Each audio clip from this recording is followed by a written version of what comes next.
Hi everyone, we're Mimicker, here to introduce all kinds of knowledge, even the stuff we didn't know about. Welcome to I Know You Don't Know, the show where we take a massive stack of fascinating sources, break them all down, and figure out what it actually means for you. Yeah, and today we are getting into some incredibly heavy, really complex territory. We really are. Imagine realizing you can't just, manage your enemies anymore. So you wake up and decide to uproot the entire geopolitical map of the Middle East.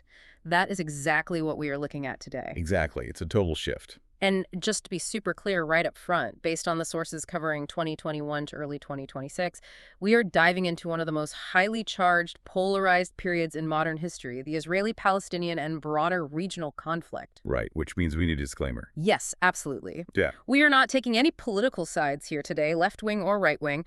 We are acting purely as your impartial guides through the facts, the events, and the data points exactly as they appear in the original source material. We are just laying out the reality on the ground, which honestly has changed so fundamentally that the old maps and the old doctrines, they simply do not apply anymore. Right. We're looking at a state transitioning from a defensive reactive posture to proactively redrawing the region's borders and balance of power.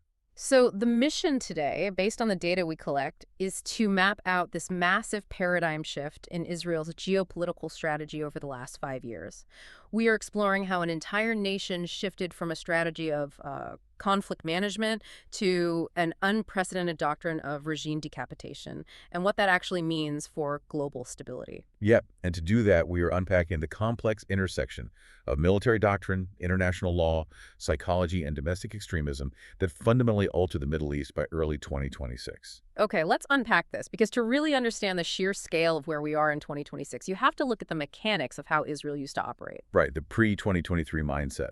Exactly. Pre-2023, the military doctrine was casually referred to as mowing the grass. It's like realizing you can't permanently get rid of weeds in a garden, so you just trim them every few years to keep things manageable. That's a really good way to put it. They use these periodic limited strikes to weaken non-state actors like Hamas, combined with economic incentives, Yeah. right? Like handing out work permits in Gaza to buy a few years of quiet. Yeah, it was all about containment. But the events of October 7, 2023 completely changed that, right?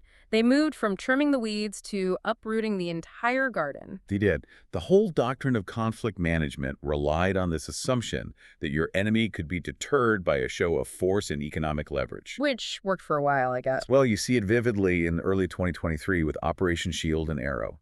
Israel responded to rocket fire from the Palestinian Islamic Jihad with highly precise targeted strikes on specific leaders. Keep it short, keep it precise, go back to normal. But the October 7 Hamas attack completely shattered that psychological and tactical framework. The objective shifted practically overnight from weakening the enemy to the absolute dismantling of Hamas's physical infrastructure. And their governing capabilities, too. Exactly. Total dismantling. And when you shift a modern military from containment to total war, the data we collect shows a staggering human and structural cost. It's massive. Yeah. In 2024, the Israel Defense Forces actually became the third most active military globally. Wow, the third. Yeah.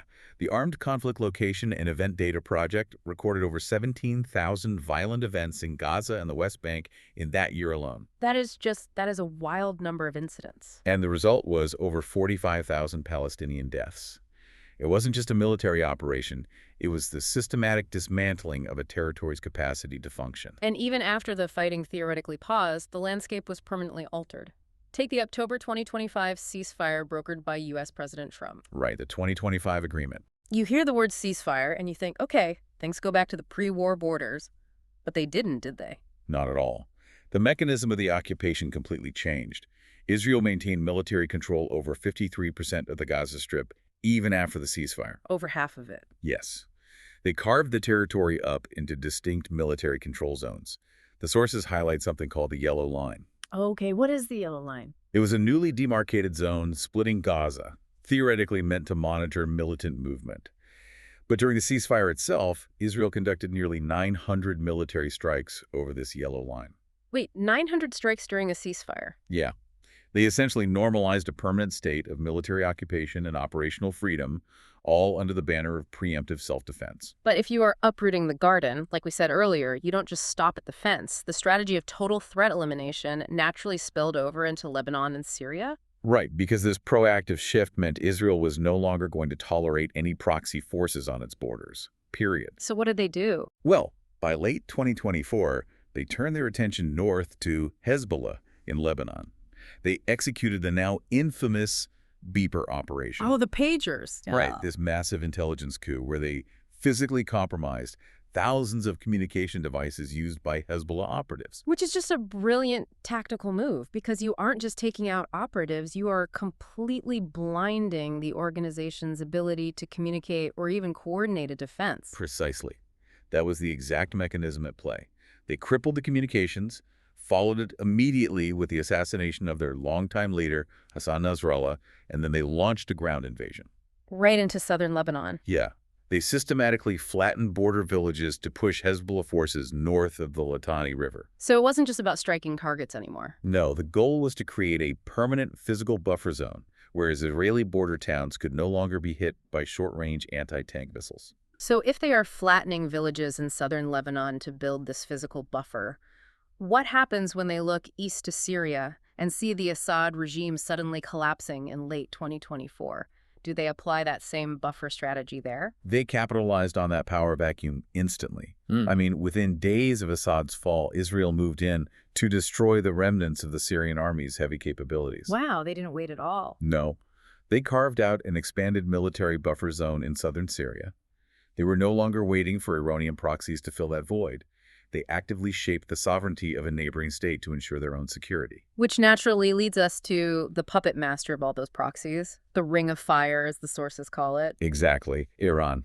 Here's where it gets really interesting, because if you are systematically dismantling Hamas in Gaza, Hezbollah in Lebanon, and securing Syria, you eventually have to look at the source of the funding and the weapons, Iran. Right. When does preemptive self-defense turn into an offensive regional war that threatens global energy? That is the exact tipping point we reached in this timeline. Because for years, Israel and Iran fought this shadow war. Right. Cyber attacks, assassinations. Yes, assassinations of nuclear scientists, proxy skirmishes. Yeah. But Israel's new preemption doctrine dictated that they could no longer tolerate the looming existential threat of an Iranian nuclear breakout. So the shadow war stepped into the light. Big time. In June 2025, during the 12-day war, Israel directly bombed Iranian nuclear and military infrastructure, and they killed the commander of the Islamic Revolutionary Guard Corps, Hossein Salami. Wait, let's pause there. Direct military strikes on Iranian soil? That alone is the exact nightmare scenario global economists have been warning about for decades. Oh, absolutely. I mean, that threatens the Strait of Hormuz, Sure. global oil supplies, everything. It was a massive escalation, but honestly, it was just the prelude. The culmination of this new doctrine happened on February 28, 2026. A big one. The big one. The operations, codenamed Epic Fury and Roaring Lion, were massive joint military strikes by the U.S. and Israel targeting the very heart of Iran.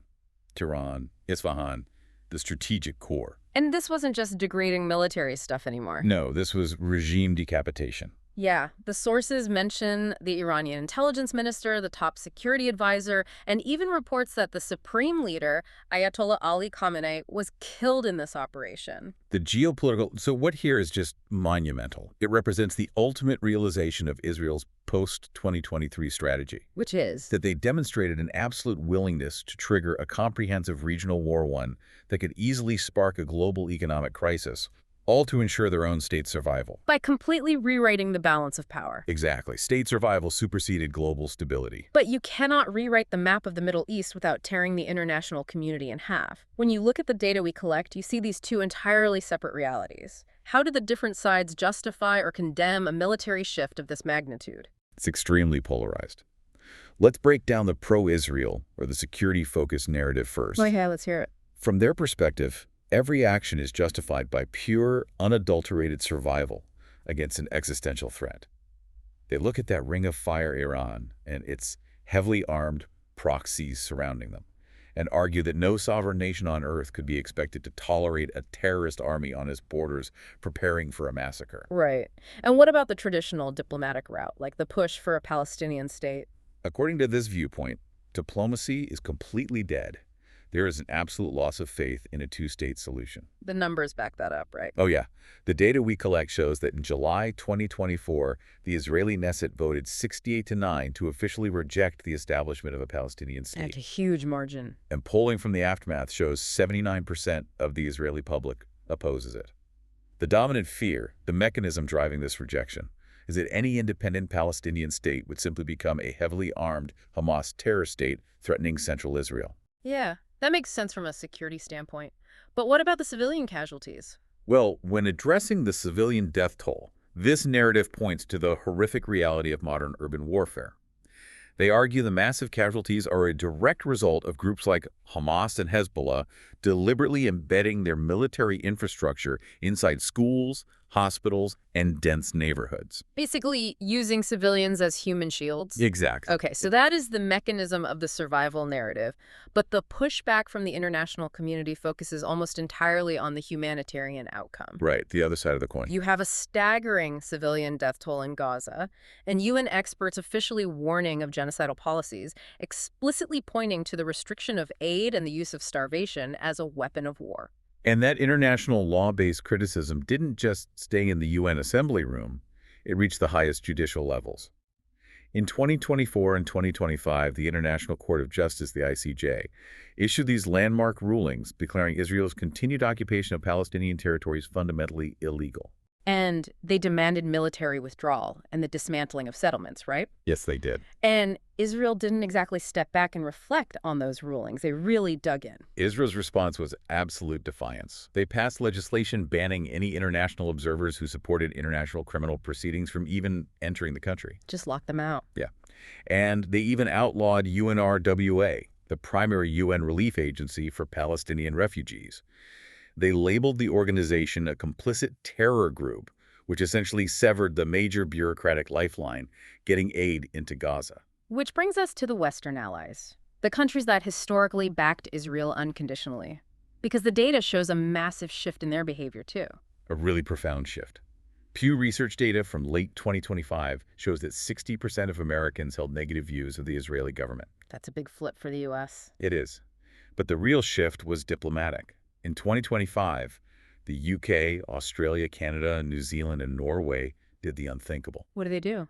They officially placed state-level sanctions. We're talking asset freezes, travel bans, on extreme right-wing Israeli cabinet ministers, citing their direct incitement of violence. Wow. State-level sanctions on an ally's cabinet. Yeah. This raises an important question. Are we witnessing the birth of a new era of impunity-based governance? What do you mean by that? Well, when a democratic nation with a powerful military, backed by a superpower, can completely ignore the ICJ, brush off UN mandates, and face no devastating economic consequences, what happens to the very concept of international law? It just falls apart. Exactly. Scholars in the sources warn this might be the preamble to the death of international law as a binding framework for anyone. That is heavy. And it leads me to something I keep getting stuck on. What's that? We are talking about a democratic nation founded by refugees who are fleeing the absolute horrors of the Holocaust, seeking a safe haven. How does a society with that deep foundational trauma reconcile this intense international condemnation? It's a huge paradox. It's almost like an autoimmune response, you know? If someone is constantly in a state of absolute panic for their life, are they even capable of noticing who they are stepping on as they run? The body is so traumatized by a perceived existential threat that the defense system goes into absolute overdrive, and eventually it starts attacking its own healthy cells. Wow. Or in this case, its own democratic standing in international relationships. How does this psychology actually work here? The autoimmune analogy is incredibly apt, actually. Political psychologists in the sources use two concepts to explain this mechanism: competitive victimhood and chosen trauma. Okay, break those down for us. The October 7 attack didn't just threaten Israeli border security. It violently pierced the deepest collective psychological trauma of the Jewish people, the Holocaust. It triggered an absolute existential panic. So the trauma completely takes over the steering wheel. It does. There is a saying in psychology: hurt people hurt people. Because the Israeli national identity is fundamentally tied to being the ultimate historical victim of persecution, it creates a massive society-wide cognitive blind spot. Meaning they don't see themselves as the aggressor. Never. When the Israeli public looks at its soldiers operating in Gaza, they do not see them as perpetrators of oppression or an occupying force. They see them as victims of a failed defense system, fighting against brutal, unyielding enemies just to survive the day. It functions as a moral shield. A completely impenetrable moral shield. This narrative of victimhood rationalizes the massive application of violence, the leveling of cities, the displacement of millions, as vital, unavoidable self-defense. So to themselves, they are literally fighting to prevent another Holocaust. Yes, but to the outside world, they appear as an overwhelming military power executing a ruthless campaign. Those parallel narratives simply cannot intersect because they're operating on completely different psychological planes. So what does this all mean? When you have a population traumatized to that degree, it opens the door for extreme voices to step up and say, the world hates us, the rules don't matter, we are the only ones who can keep you safe. How does this extremism actually function inside the machinery of the government? To understand that mechanism, we have to strictly define political extremism in this context.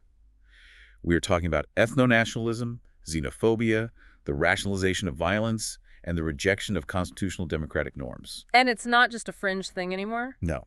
The sources point out that by 2026, this isn't just a fringe movement shouting from the sidelines.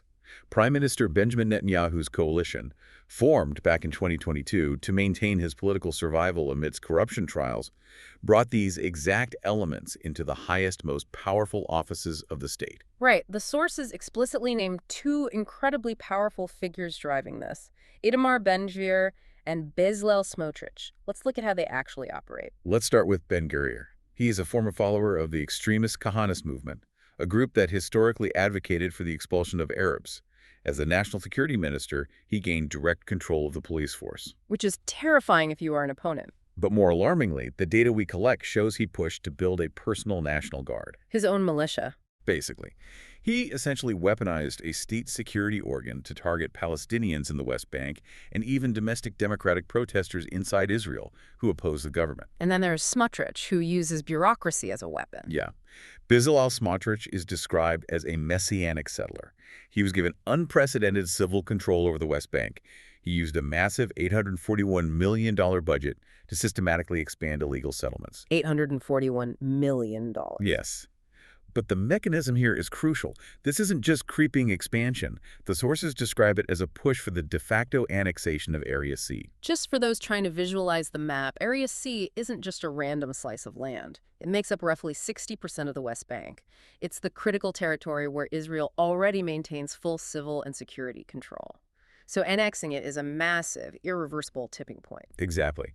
Smotrich's budget was used to build dual legal systems, separate rows for settlers, different legal jurisdictions based entirely on ethnicity, all fully protected by the IDF. But the most intense pushback against this isn't just coming from college campuses in the U.S. or human rights groups in Europe.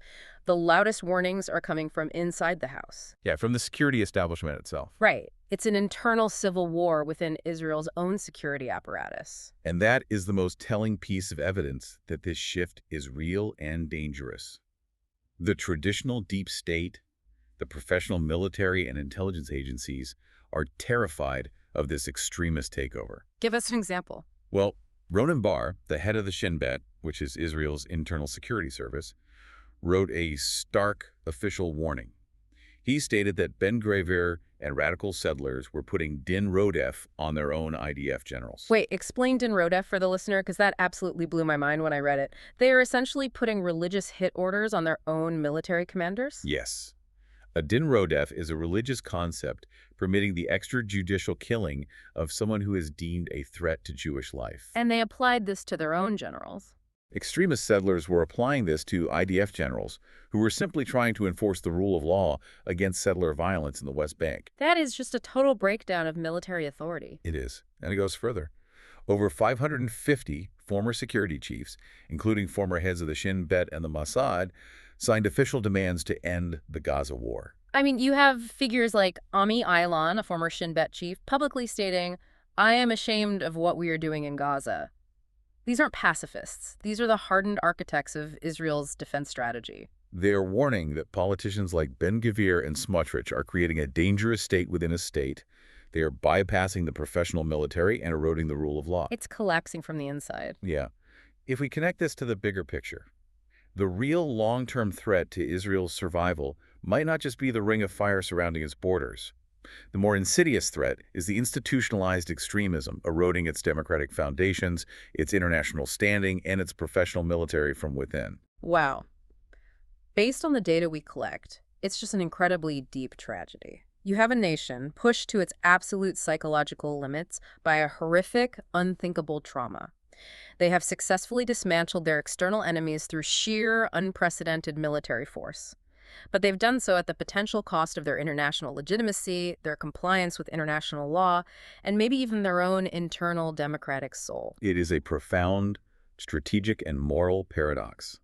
They undeniably won the tactical military battles, but the strategic and legal landscape of the Middle East is forever scarred. It really leaves you with something heavy to ponder. When a nation wins every tactical military battle, when you decapitate your enemy's leadership and unilaterally redraw the borders of the Middle East, but in the process, you lose the moral support of your closest historical allies and the respect of your own veteran security chiefs. What does winning actually look like 10 years from now? Is the state actually safer, or is it just more heavily armed and entirely alone? That is the question they'll have to answer. Thanks for tuning into this episode. If you enjoyed our content, don't forget to like, subscribe, share, and turn on the notification bell